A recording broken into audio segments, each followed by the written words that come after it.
Vamos falar de um filme de ação frenético e desenfreado, estilo visual marcante e uma pegada totalmente insana. Contra o Mundo, de 2023. A história de um jovem que sai porrando todo mundo em busca de vingança. Um enredo bem simples, mas que traz alguns elementos que eu diria até inovadores. Filme que foi até comentado na época, mas eu tive uma perspectiva um pouco diferente da massa. Mas fica comigo que no final do vídeo eu falo a minha opinião. A história acompanha Boy, interpretado por Bill Skarsgård, um jovem que teve sua família brutalmente assassinada por um regime opressor liderado pela cruel Hilda van der Kooi, interpretada por Famke Janssen. O protagonista também foi deixado surdo e mudo, tornando-se um exilado no mundo brutal em que vive. Mas Boy não está totalmente sozinho. Ele é treinado por um misterioso mestre das artes marciais, interpretado por Ryu Hyun, que o transforma em uma verdadeira máquina de combate imparável. Motivado pela vingança, ele parte em uma missão frenética para derrubar o Império Tirânico da Hilda e acabar com seus soldados impiedosos.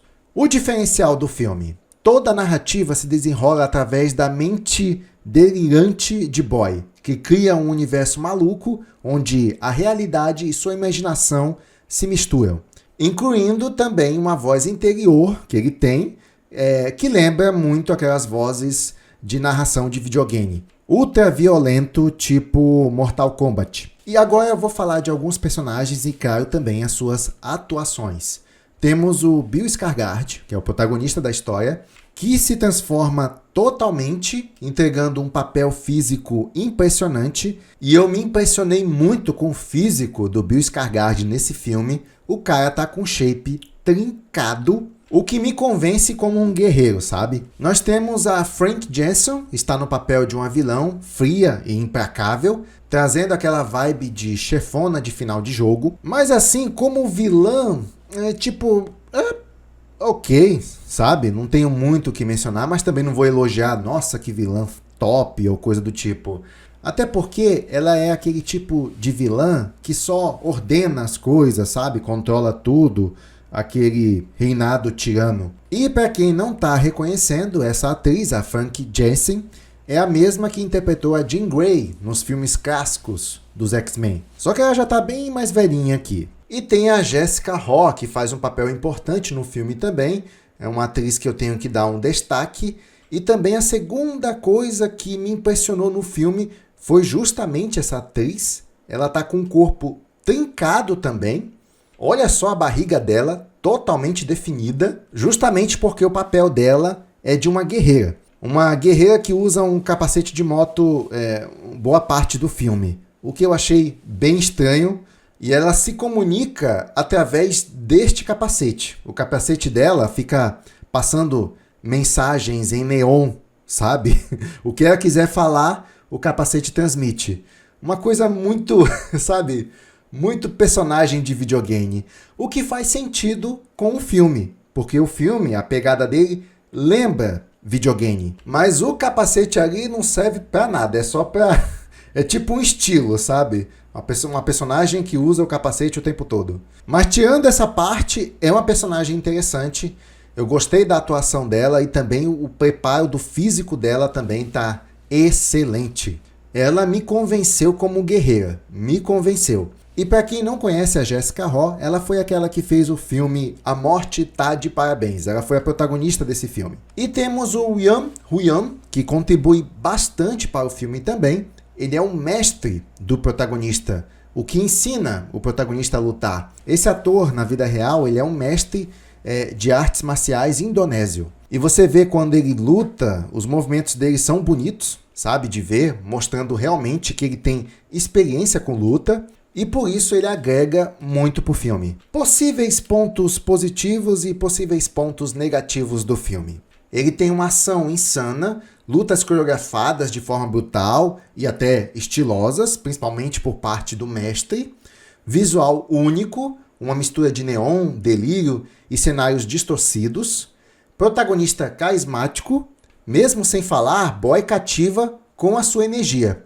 Ritmo acelerado, o filme não perde tempo e mantém a adrenalina ao máximo. Possíveis pontos negativos. História simples. O roteiro não é o foco, sendo mais um pretexto para a ação. E eu não vejo muito problema nisso, contanto que seja bem executado. Eu acredito que nessa parte o filme cumpre bem. Outro ponto é que pode não agradar a todos. Se você não curte um estilo exagerado e insano, talvez não seja para você. Mas eu particularmente, desde que seja bem executado, eu gosto. Curiosidades. Bill Skarsgård passou por um treinamento brutal para poder interpretar esse personagem. Conhecido por interpretar o palhaço Pennywise em It, A Coisa, passou meses treinando artes marciais e coreografias de luta para o filme. Ele queria que suas cenas de ação fossem as mais realistas possíveis, sem depender de dublê. E olha, eu acredito que valeu a pena. O cara manda muito bem nos movimentos. Realmente ele parece um verdadeiro lutador, um verdadeiro guerreiro. Então ele tá bem convincente no papel. O filme ele tem uma vibe de videogame por um motivo. O diretor Moritz Moore se inspirou em jogos como Doom, Hotline Miami e God of War para criar a estética frenética do filme. Mas você vai perceber isso também pela narração da voz interior do protagonista, que lembra demais jogos de luta brutal. Falando na voz interior dele, que vai aparecer muito no decorrer do filme, já que ele não fala, ela também é cheia de sarcasmo e humor.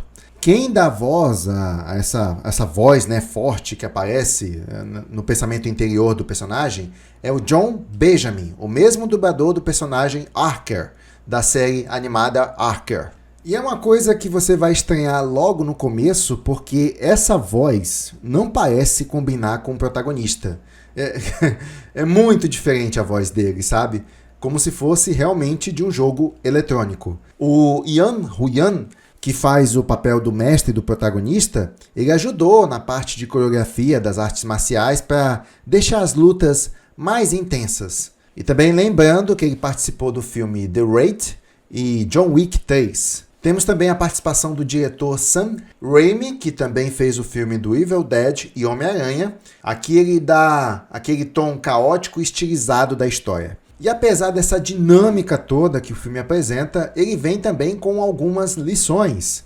A vingança pode consumir tudo. Boy tem um objetivo claro, vingar sua família e derrubar o regime opressor, mas ao longo do caminho, o filme mostra como vingança pode transformar uma pessoa e torná-la quase tão brutal quanto aqueles que ele quer destruir.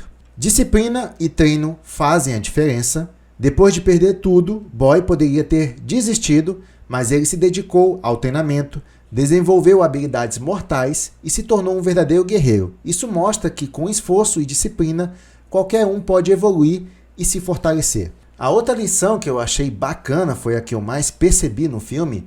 A realidade pode ser dolorosa, mas encará-la é necessário. O filme brinca com a ideia de que Boy vive dentro da própria mente, criando uma realidade distorcida para lidar com a dor, mas eventualmente ele precisa enfrentar a verdade e tomar controle de sua vida. A outra lição também é que ninguém vence sozinho. Mesmo sendo um exército de um homem só, Boy não chega longe sem aliados. O filme mostra que, por mais forte que alguém seja, contar com os outros pode ser a chave para vencer desafios que parecem impossíveis. O humor pode ser uma arma poderosa. Mesmo em meio à violência extrema, Contra o Mundo usa o humor e o sarcasmo para dar leveza à narrativa. Isso reforça como, às vezes, encarar os problemas com um pouco de ironia e ousadia pode tornar a luta mais suportável. E agora, minha opinião a respeito do filme. Na época que esse filme saiu, teve uma vibe muito forte. Nossa, saiu um filme aí muito bom de porrada, ação. Isso porque nós também estávamos tendo várias ondas de filmes wokes, né, de representatividade, de empoderamento feminino e aquela forçação de barra na história da protagonista que vence todo mundo com a maior facilidade do mundo. Filmes completamente ideológicos que deixam a história de lado e o entretenimento também, porque forçam muito a barra para poder elevar a imagem da mulher como se fosse um ser empoderado que resolve tudo com facilidade, enfim. E este filme aqui chegou justamente nessa onda. O pessoal estava carente de um bom filme de ação. E eu senti o pessoal muito hypado, sabe, pra esse filme. Nossa, que filme massa que eu assisti, não sei o quê. Mas, cara, olha, ele tem uns erros. Não é legal. Mas a premissa dele, o enredo dele é bem interessante sim, tá? Realmente ele resgata aquele estilo de filmes antigos que a gente assistia antigamente. Mas eu achei o pessoal emocionado um pouco demais, porque eu também não achei ele essas coisas. Não é um filme de ação, nossa, que marcante, ou coisa do tipo. É um filme que te entretém.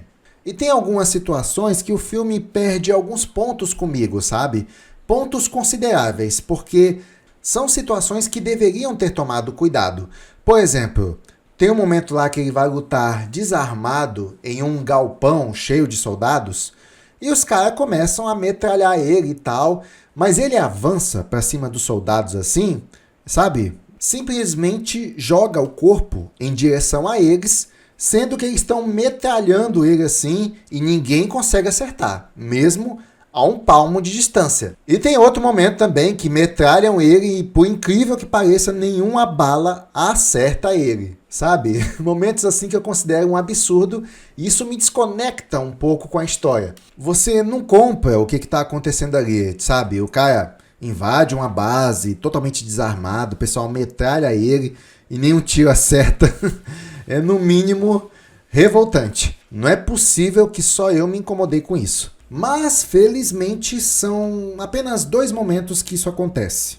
Tirando isso, ele é um filme divertido sim, e eu também gostei da atuação dos atores. Eu senti que eles realmente se entregaram pro papel, como o Bill Skarsgård e a Jessica Hohl, os dois estão com o corpo trincado nesse filme. Eu também gostei do lance da voz interior, ela traz uma leveza pro filme. Lembrei de uma coisa aqui que eu também não gostei, é a luta final com o chefe. Primeiro que o chefe ele é inesperado, mas é um chefe promissor, que no caso é o próprio mestre do protagonista. É com ele que ele vai lutar no final. Só que ele luta com a ajuda da outra guerreira lá. Então fica a luta de 1 contra 2, certo? O que eu achei estranho é que no começo, apenas quem luta ali é o mestre e a garota, né? Um contra o outro. O protagonista só fica olhando. E a garota até manda muito bem, sabe? Consegue ali dar um trabalho pro mestre, mas no momento em que o protagonista também se alia à garota para poder lutar contra o mestre parece dominar ainda melhor a situação. Tipo, ele estava tendo dificuldade lutando sozinho com a garota. Aí junta um outro cara e luta contra 2 agora. E tá tendo mais facilidade, entende? Achei estranho isso aí. Outra coisa que me fez desconectar um pouco do filme. Era só ter ajeitado essas falhas que eu considero meio besta. Mas o hype desse filme na época foi até animador, mas vamos ver se realmente ele foi bem avaliado assim. Porque no Rotten Tomatoes, ele teve apenas 59% de aprovação. Dessa vez eu tô um pouco do lado dos críticos, tá? Porque a audiência, a aprovação dele já foi de 73%. A audiência parece que, de certa forma, gostou. No entanto, o filme teve um orçamento de 18 milhões de dólares e faturou na escala mundial apenas 3 milhões de dólares, sendo um belo de um fracasso de bilheteria. Eu achei esse rendimento um pouco injusto. Tudo bem que eu não achei o filme essas coisas, ele tem alguns defeitos, mas eu também não achei ele tão ruim assim. É um filme que entretém, sim, e que você fica curioso para saber como vai ser o final. Bom, é isso, essa é a minha opinião sobre Contra o Mundo, filme de 2023. Se gostou, deixa seu like. Também não deixe de comentar aqui embaixo se você concorda com alguma coisa que eu disse, se gostou ou não do filme. E ficamos aqui. Até o próximo vídeo. Até lá!